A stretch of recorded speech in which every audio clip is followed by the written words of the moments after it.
Hello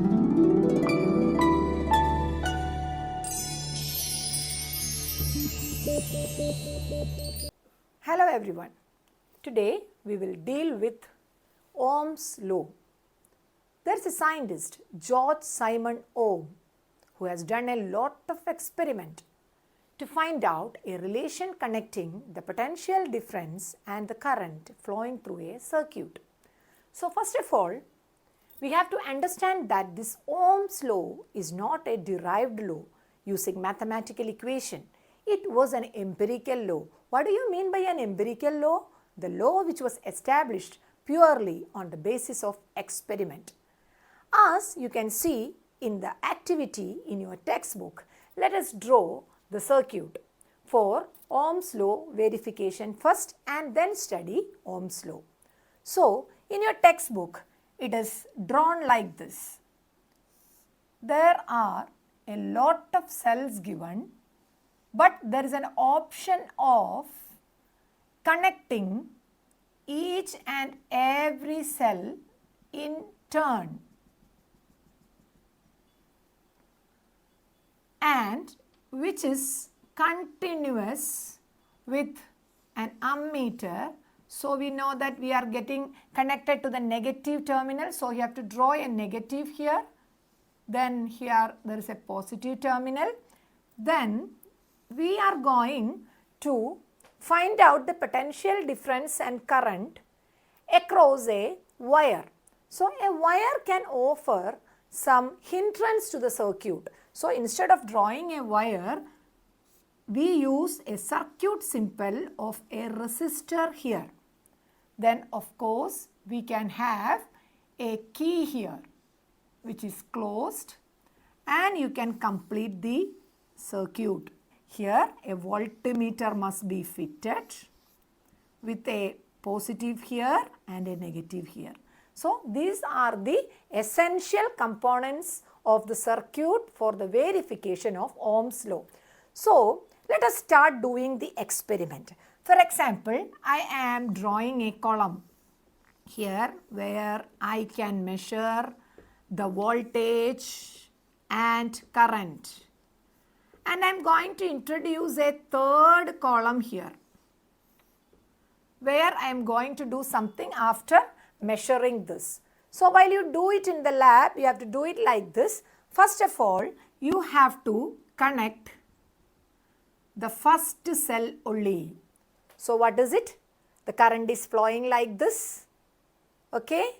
Then it is like this, like this, like this. It is using only a single cell. So that particular voltage across the resistor is measured by the voltmeter. Let that be V1. Okay. In that a current will pass through this resistor and that will be detected by the ammeter here, and let the value that we see in ammeter be I1.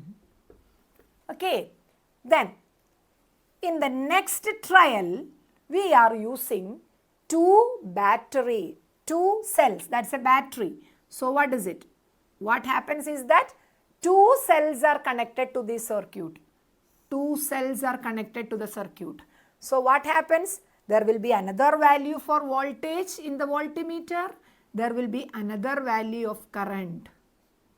So in the next case, trial 3, where we use 3 cells in a circuit.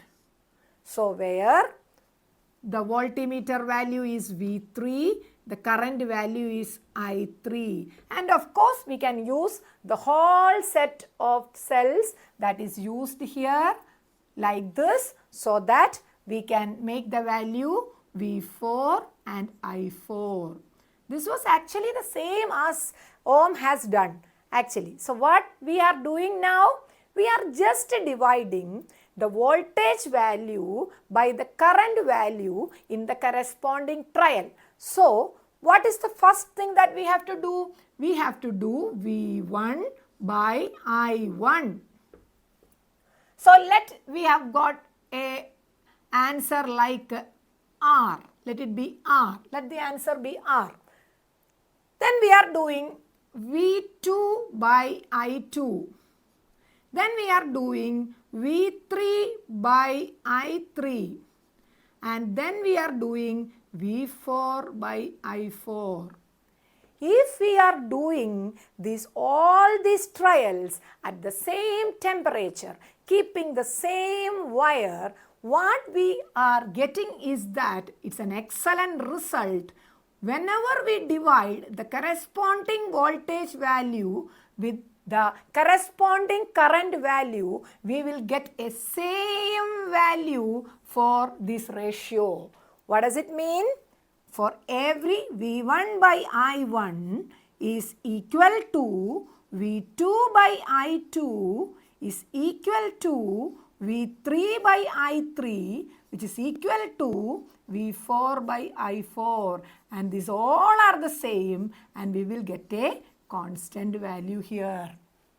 So this is the result, and this constant value is called the resistance of the wire or the resistor used.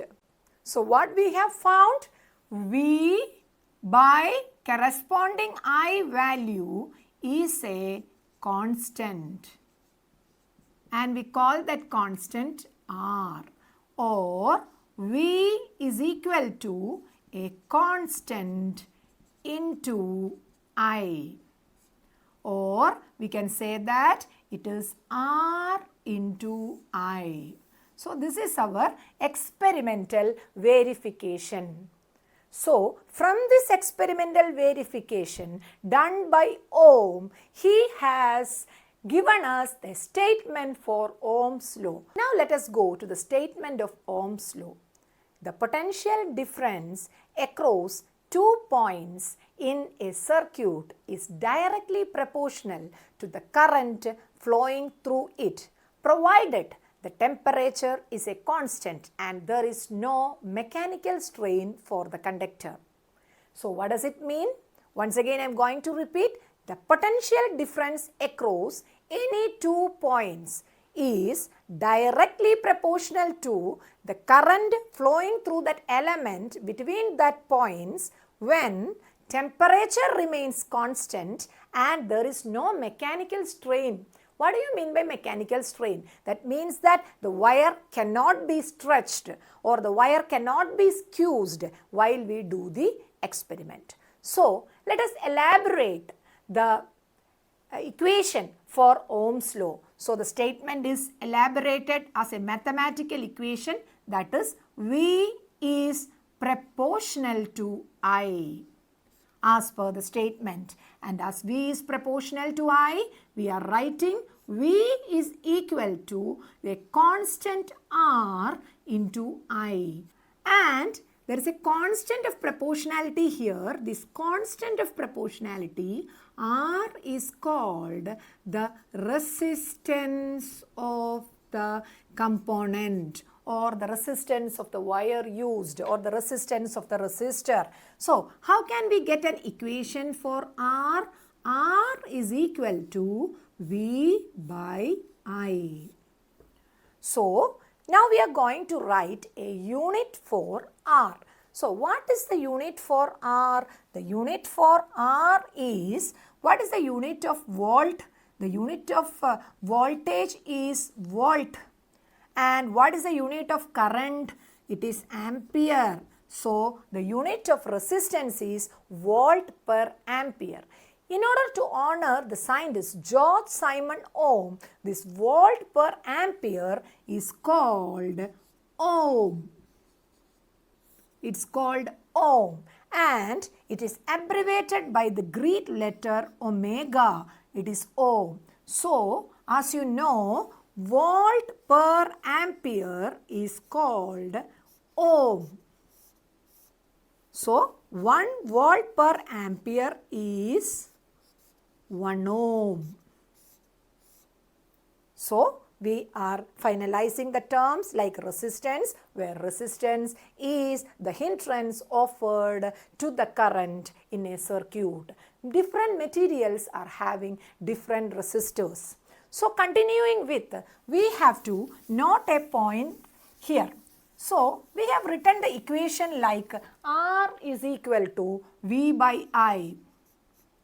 R is equal to V by I. Here you have to note that R, the resistance, is inversely proportional to current. Resistance is inversely proportional to current. Note the point. Now answer this question.